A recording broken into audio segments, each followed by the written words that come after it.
Alright guys, so today we're going to be taking a look at 3 cases from TAC. Now, these cases were sent out to me by TAC to review for you guys, so thank you so much to TAC for sending them out. And they are claiming that they have the world's thinnest phone case. So here we have 2 of the standard case 3.0s and 1 Pro 2.0 case. So I'll explain the differences between them. So let's get started. We'll unbox all of them and take a look. Now, starting off, all of the boxes are completely the same. So on the front of the box, you just get T, half of an A. It wraps around into a C. That's the brand name, TAC. And down here it says TAC, thin cases and everyday tech accessories. So that's pretty much all you get. On the back, it does say designed in Arizona, USA, byattack.com and at byattack. So that's basically it. Let's go ahead and unbox them. So you do get a nice little box here. It just, magnetizes right there to the bottom. And we'll start it off. So first we have the Onyx Black color. This is the standard case 3.0, which by the way, this comes in Onyx Black, Shadow Gray. It comes in Natural Titanium and Arctic White. So this case does come with just the case, as well as an attachable Magsafe ring, which is, it has like a adhesive sticker. Now, we'll get to that in a minute. I do wish this case had the Magsafe built in. All cases need Magsafe, so we'll talk about that shortly. So we have that. Then set this box off to the side. We'll go to the next one.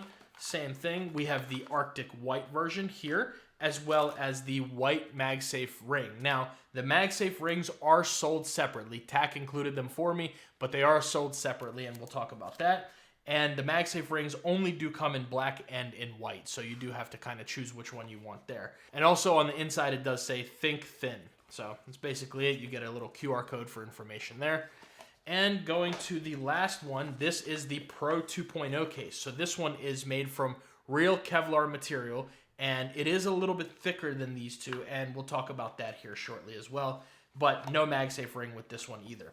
So now that we've gotten them all unboxed, let's start off with the cases themselves. We'll go to the Magsafe rings later. So with the cases here, we have, I'll start off with the black one. Now, all of it has this just basic, very thin, plasticky material. No texture whatsoever anywhere on the case. You do have buttons with recessed cutouts, and that's pretty much it. Nice camera ring with individual cutouts. So let's go ahead and weigh all of these cases first, real quick, and then we'll put them on and discuss. So let's turn on our scale here. What are we looking at? So with the standard case 3.0, which by the way, this one is just 0.35 millimeters thick. So 0.35 millimeters thick on this one, it's 9 grams. That's the black one. I'm sure this one weighs the same. 8 grams. So does the black one weigh a little bit more? Oh, okay. So the black one is 9 grams, whereas this Arctic White one is 8 grams. So 1 gram lighter. And then the Pro case is going to be a little bit heavier. It is a little bit thicker. This one is 0.6 millimeters thick, and it is coming in at 14 grams. So we've got pretty light weights on them. Like I said, especially with these two, you can barely feel these cases. So let's go ahead and put our iPhone in here, and we'll talk about it. So we'll start off with the black one. I'll show you guys how all of them look.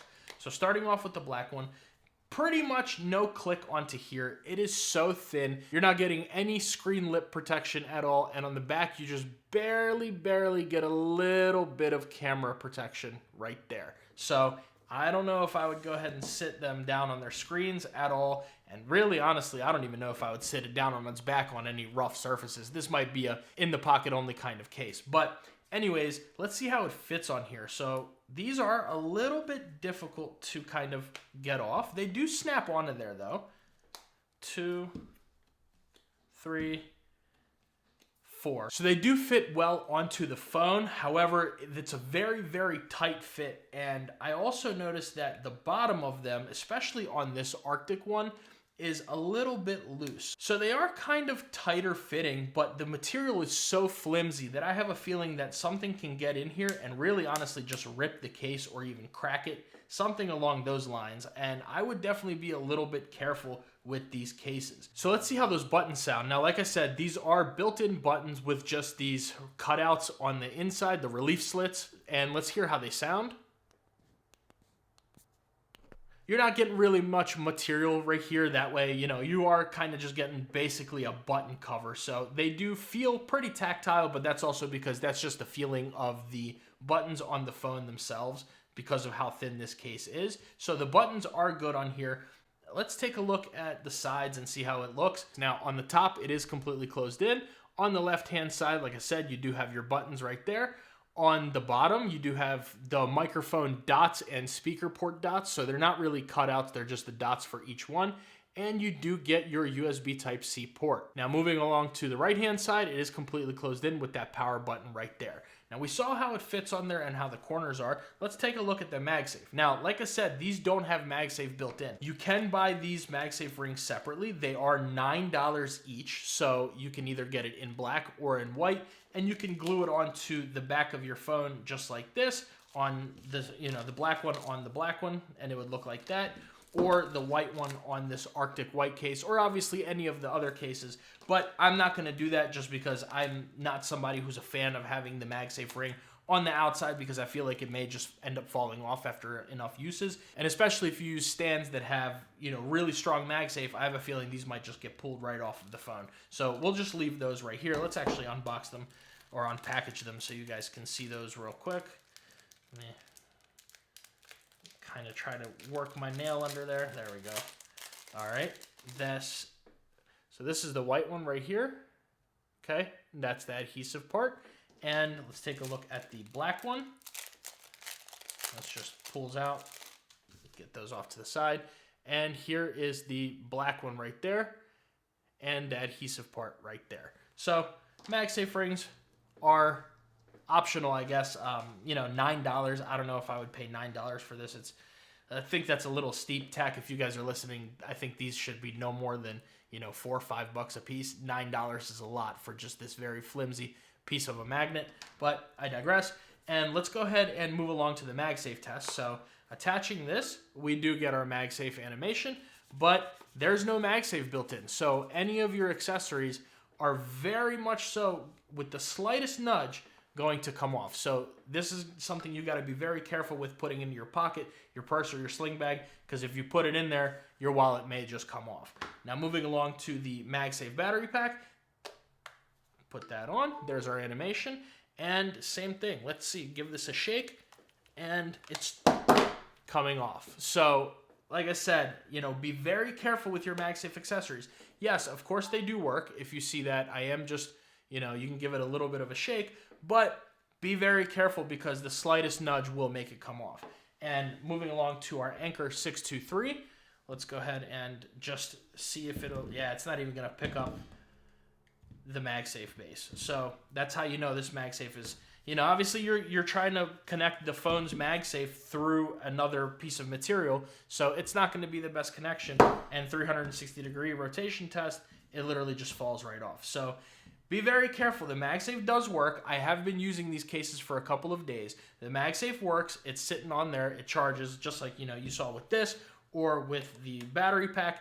They do charge, but just be very careful because you're not getting any strength of magnets whatsoever. So let's go ahead and take these off. Now, to remove them, you can kind of just pry open a side, which, by the way, these come off pretty easy. I don't know how I feel about that because I like my cases to click on well and to be a little bit difficult to take off, because I want to make sure that if my phone gets launched for some reason that, when the case drops onto the floor and the phone's inside of it, the phone's not going to come flying out. And also another one of the things that I need to mention is because of how thin this is, do you see that? That's starting to warp right there. And these are so flimsy that you can even just bend them in half and that material starts to warp. So that is definitely something that I would like to see fixed. But because of how thin these are, this is for a very, very specific market where, you buy it, you just slap it on, and it's on there specifically only to protect from scratches. This isn't protecting you from anything else except the little scratches from like your keys or things like that. So enough rambling. Let's go ahead and put on this Arctic one. Now, the fit on this Arctic one is not as good as the fit on this black one for some reason. The buttons are not exactly as aligned as this one is, so they're a little bit more muted. Let's listen to those. The relief slits are a little bit smaller than the ones on this one, and that goes all the way around. And let's take a look at the rest of the case now. On the top, like I said, closed in top, these are all the same basically between the standard 3.0 case. Left hand side, you have the buttons. On the bottom, you do have those same dots on the microphone and speaker. But if you guys can see that, the USB-C port is a little bit misaligned. So I would like to see that fixed. And on the right-hand side, it is completely closed in. Now, with this fit, this one is actually even easier to maneuver around. And, you know, I definitely would like to see a little bit of a stiffer fit on here. The bottom is kind of flimsy, the top is, but that's kind of what you get with one of these super, super slim cases. Again, no screen lip at all, and you barely get a camera lip. So setting this down on any of your surfaces, whether screen down or on its back, be careful. That's all I gotta say. Just be careful, because you may end up scratching up your phone. And if you see on this one, you can see it a little bit better. There's a little bit of a loose fit right there where the USB Type-C port is. I see a little bit of a gap, and that's something that kind of frustrates me because I know dust and stuff will get in there. So I would like to see that cleaned up a little bit. And this one, of course, is, you know, this one's on there a good bit. It is kind of difficult to take off because of how thin it is, but it also doesn't have the best fit. So it's not really like the easiest to get on or to take off. So that is something that I do have to mention. If you see, it's not the best fit all around. So that is something that I would absolutely like to see fixed with these cases, but it's kind of hard to do so because of how thin and flimsy they are. If you see, this one is starting to warp right there at the bottom as well, right down there. So also very flimsy, but again, for a specific market. Now, moving on to which is my favorite one out of all of these, is the Pro case. So let's talk a little bit about the differences between them very quickly. I did mention before we move on to the Pro case. Now, these two are $29, right? So I know the price is a little bit steep for what you're getting, but 29 bucks for either of these, not both. Each one individually is $29. This one is $45. Now, I know the material is a little better. It's a little thicker. It is made from real Kevlar. It's carbon black, whereas these are, you know, just made from plastic, basically. This one is $45. So it's not as flimsy. You definitely can't really move it around as much. And when you squeeze it, it doesn't bend in. So let's go ahead and slap this one on. Now, this one has the best fit of both of these. I'll set these off to the side right here. And this one has the best fit. Let's listen to those corners. 1, 2. That was a good click onto that one. 3 and 4. So nice corners on there. Looking around the sides, you do have your top completely closed in. The left-hand side, you do have your buttons exposed. So it's not closed in like these cases are. You do have the buttons open, which actually I don't mind too much on these cases because of how thin this is. I feel like these buttons actually click a little bit better with this case than they do with these. But then moving along to the bottom, you do have your accurate microphone and speaker cutouts, as well as the USB Type-C port. And that USB Type-C port is also misaligned. So I would like to see that fixed a little bit right there to get that into the center.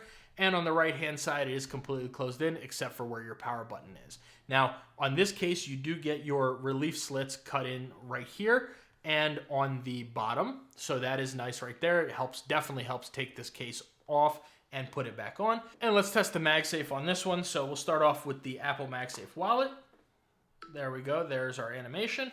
And this one's also going to move around. Now, the connection is a little bit worse, I would say, than on these because this case is a little bit thicker, but the grip on here makes up for it, as well as, like I said before, this one has that grip on here, so it's not as slippery as these cases, and it goes all the way around the side. So this one is the grippiest out of all of them, and if you see, all of these cases do have those individual camera cutouts, but one thing I noticed is that the flash and the LiDAR scanner are recessed in there, so dust will definitely get trapped in there, pocket lint, things like that. If you guys can see that right there, it is recessed, so I would like to see these, you know, cleaned up a little bit to where they're flush, just like the camera rings are. So that is something to definitely note about it. This case is a little bit thicker. The Magsafe is a little bit worse on this one than on these because of the thickness, and this one's a little bit more of a fingerprint magnet because it is that Kevlar carbon style material.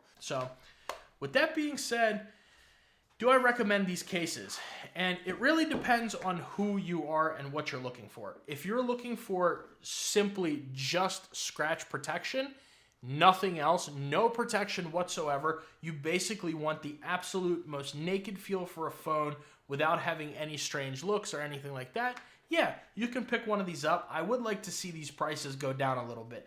These cases should not be more than $20 a piece. I think $29 is a little too steep for that. And this one for 45 bucks, I mean, you can get a later case that fits better and that, you know, the camera is recessed a little bit better. It's a little bit more attentive to detail, and it's, my opinion, a little bit better of a case for around the same price. So that is something to definitely note about that. I would like to see this case no more than like $32 to $35 for this one.